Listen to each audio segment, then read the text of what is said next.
Kongo. Yahweh, Yahweh, batela mikongo. Yahweh, Yahweh, benisa mikongo. Yahweh, Yahweh, batela mikongo.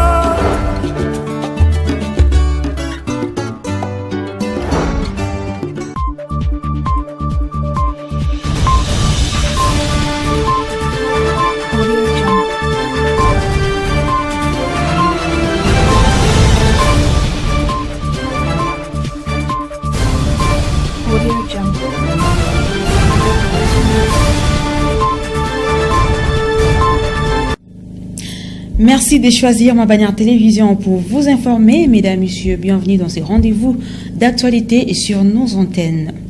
Dans l'actualité sur l'infrastructure, retenez que plusieurs routes de Matadi se trouvent dans un état de détérioration très avancé. Le cas de celle qui va de l'entrée d'Orcas jusqu'à la morgue de Kinkanda, en passant par l'entrée Ntsangoulye et Izipa dans la commune de Matadi. Une situation qui perturbe la circulation dans cette partie de la ville portuaire de Matadi. Glodno Lukano en dit plus. Les tronçons routiers allant de l'entrée d'Orcas jusqu'à la morgue de l'hôpital provincial de référence de Kinkanda est classé sur la liste des routes à problème. Des nids de poules et des eaux stagnantes observés dans la chaussée, dont ceux qui se sont créés à l'entrée de l'avenue Ntsangoulye, communément appelée entrée Silem, mais aussi à quelques mètres de l'arrêt Izipa, perturbent la circulation des véhicules motos et même des piétons. Partout où l'on marche, c'est la même situation. Il faut qu'ils nous construisent des routes car il n'y en a pas assez. Nous ne comprenons pas ces trous. Même là où les autorités passent, c'est toujours compliqué. Par exemple, ici, il y a une grande institution et les visiteurs viennent. Ces trous a déjà causé plusieurs accidents ici.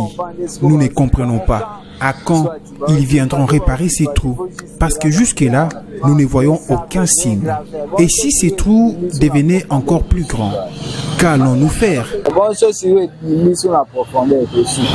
Rappelons que, quelques temps après son accession au pouvoir, le gouverneur de province avait promis de rénover les artères de la ville pour rendre la circulation plus fluide dans le chef-lieu du Congo central. À ces jours, seule la route Bouima et l'avenue Kinshasa ont bénéficié de la réhabilitation partielle.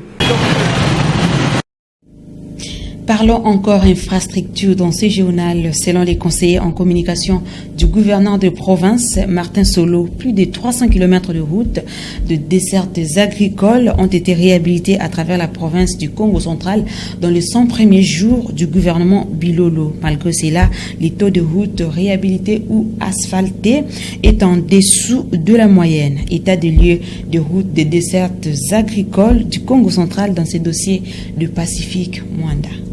Voici pour vous un échantillon de ce qui a été réalisé en 100 jours. La réhabilitation de plus de 318 km de voies de desserte agricole à travers toute la province du Congo central sur fonds propres du gouvernement provincial. Les routes de dessertes agricoles sont d'une importance capitale. Elles facilitent l'évacuation des produits de première nécessité vers les centres de négoce. Mais aussi, elles relient les localités des différents territoires. Au Congo central, les réseaux routiers est faiblement développé en dehors de la nationale numéro 1. Sur un total de 16 934 km, seulement 673 km de routes sont asphaltées. À l'heure actuelle, la situation est catastrophique dans tous les territoires de la province du Congo central. Les axes phares sont quasiment touchés. Ils sont dans un état de dégradation sans précédent. En l'occurrence, les tronçons routiers qui va de la cité de Kinzambwete jusqu'à celle de Sekebanza, chef-lieu du territoire qui porte le même nom, long de 25 km. Les trafics deviennent de plus en plus difficiles dans cette partie de la province du Congo central. La situation est la même sur l'axe Kwakwansumbi, Sanzala et Ndomba. Cette route permet l'évacuation des denrées. Pourtant, l'État ne prête pas attention à son état actuel. Elle devient presque impraticable. Les motos et les conducteurs en souffrent. C'est fatigant. Dans les territoires de Lukula, l'axe Nsioni-Mbatambengi, Mbakankosi est devenu un véritable casse-tête pour les usagers et les habitants du coin. basko to fuela nkhandra di president kasimba kuvana nombata kayindu la fioti Congo central. En vrai dire que Congo central batutianga. C'est lui qui va du chef-lieu du territoire de Tchela jusqu'à la frontière de Kaindingi, en passant par le village du tout premier président de la RDC, Singini, va de Malempire à Songololo, la route qui relie les territoires précités à celui de Luozi, longue de plus de 100 km, de la bifurcation jusqu'à Kimbemba, a récemment subi sa cure de jouvence avec les travaux de reprofilage. Nous avons eu aujourd'hui l'occasion de clôturer une longue période de négociation pour un projet extrêmement important.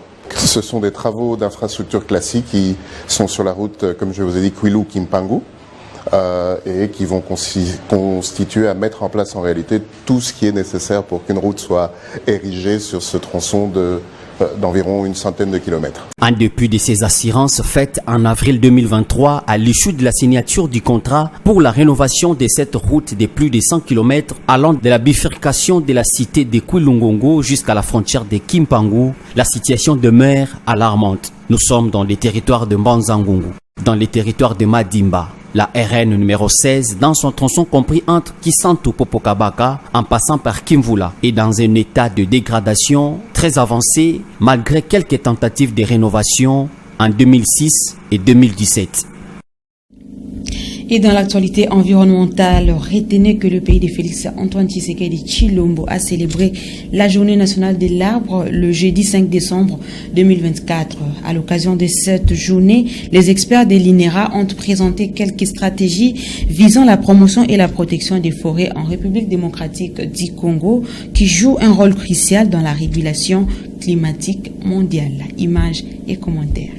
La journée nationale de l'arbre, célébrée chaque 5 décembre en RDC, vise à promouvoir la préservation des forêts et à sensibiliser la population sur les défis environnementaux, notamment la lutte contre la désertification et le changement climatique. Avec ces deux grandes réserves de biosphère reconnues par l'UNESCO, dont celle de Yangambi dans les Kasaï et celle de Luki à Lukala au Congo central, la RDC constitue un véritable poumon vert de la planète. Ces espaces jouent un rôle crucial dans la régulation climatique et la préservation de la biodiversité. Pourtant, l'une d'elles, dont la réserve de Luki, subit une pression constante due à l'abattage illégal de bois. Cette activité met en péril son écosystème, a alerté Virginie Moussenga, chercheur à l'Institut national pour l'étude et la recherche agronomique INERA en sigle. La communauté locale doit savoir que si la forêt doit être détruite, si la forêt doit être dégradée, la déforestation même, on arrivera à la désertification. Le Sahara, ça a été une grande forêt. Maintenant, on est en plein désert. Il ne faudra pas qu'on en arrive. Et voilà pourquoi nous approchons toujours la population. C'est eux qui sont d'abord les premiers bénéficiaires de la réserve de toute cette biosphère, de toute la biodiversité. En plus, maintenant, au-delà, il y a le pays et le monde entier qui vit au-delà. De son côté, le professeur Belly Angoboy, également membre de l'INERA, souligne l'importance d'une sensibilisation accrue, l'une des stratégies de l'INERA pour préserver ces espaces naturels avec l'implication des populations environnantes. Les deux réserves de biosphère qui nous restent au niveau de la RDC sont des centres de recherche de l'INERA. Et suivant les trois fonctions reconnues pour une réserve biosphère, dont la conservation, le développement et l'appui logistique. L'appui logistique prend en compte la recherche. C'est là où l'INERA intervient. Et les activités de recherche de l'INERA sont orientées soit pour la reconnaissance de la forêt, sur le fonctionnement même de la forêt ou de certaines espèces caractéristiques de la forêt, mais aussi des bénéfices que les communautés peuvent tirer de cette forêt. Et du côté culture vivrière, il y a des variétés améliorées que l'INERA met à la disposition des communautés afin qu'elles augmentent leur production et qu'elles baissent un peu la pression sur les ressources naturelles. Pendant que le pays s'engage dans la lutte mondiale contre le changement climatique, la Journée nationale de l'arbre a été l'occasion de rappeler que la préservation de ces réserves naturelles doit devenir une priorité nationale. Tournons la page pour parler de la réunion du développement du corridor des Lobito. Ces réseaux ferroviaires reliant les régions minières de la République démocratique du Congo et ceux de la Zambie au port des Lobito est un projet d'une importance capitale, nous fait savoir le porte-parole du gouvernement Patrick Muyaya dans ses propos. João Lorenzo, son homologue américain Joe Biden, mais aussi le président Zambia Hakainde Hichilema. Ils ont eu l'occasion de parler notamment du port de Lobito, du corridor de Lobito, ces réseaux ferroviaires de près de 1739 km qui va relier les réseaux routiers régionaux, donc les pays que je mentionnais tout à l'heure, la Zambie, la RDC et l'Angola, et qui pourra transformer jusqu'à 20 millions de tonnes de marchandises par an jusqu'en 2030. Nos ressources naturelles, en particulier les cuivres et les cobaltes, qui constituent 70% de la demande mondiale dans le cadre de la transition énergétique, passeront donc par ces ports qui permettra de réduire entre autres le coût de la logistique et augmenter nos recettes d'exportation. Et donc plus de 30 000 emplois pourront être créés dans le cadre de ces projets pharaoniques qui va toucher en même temps la République démocratique du Congo, la Zambie, l'Angola, mais aussi la Tanzanie. Et vous avez vu que le président de la République a eu l'occasion, entre autres, d'avoir un tête-à-tête avec son homologue américain.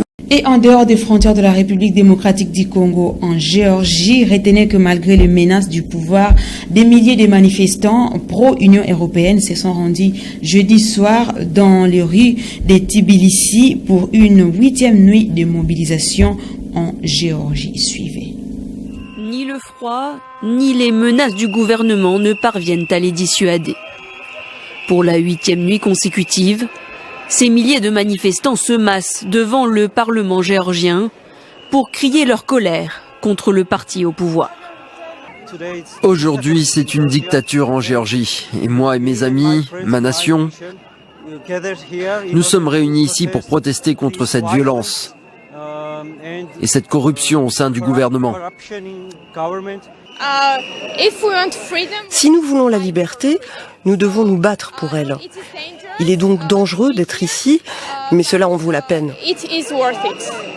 La population accuse le parti Rêve géorgien de mettre un coup d'arrêt aux ambitions européennes du pays et d'avoir truqué les résultats des élections législatives du 26 octobre dernier.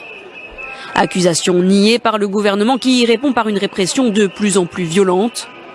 Dans la journée de jeudi, plusieurs personnes ont encore été arrêtées à Tbilissi et dans la région d'Imereti, portant à près de 300 le nombre de personnes interpellées depuis le début du mouvement. Lors d'une conférence de presse, le Premier ministre n'a pas semblé s'en émouvoir et a juré de poursuivre ses actions jusqu'au bout contre l'opposition. Nous ferons tout le nécessaire pour éradiquer complètement le libéralo-fascisme. Les réactions négatives, elles ne cessent d'affluer depuis l'étranger. Après le secrétaire d'État des États-Unis, c'est au tour du président ukrainien de condamner sévèrement la répression. Ce jeudi, Volodymyr Zelensky a annoncé la mise en place de sanctions contre 19 responsables géorgiens. Et c'est la fin de cette édition de l'information. Mesdames, Messieurs, merci de nous avoir choisis pour vous informer et bonne suite des programmes sur Ma Bannière Télévision. Au revoir.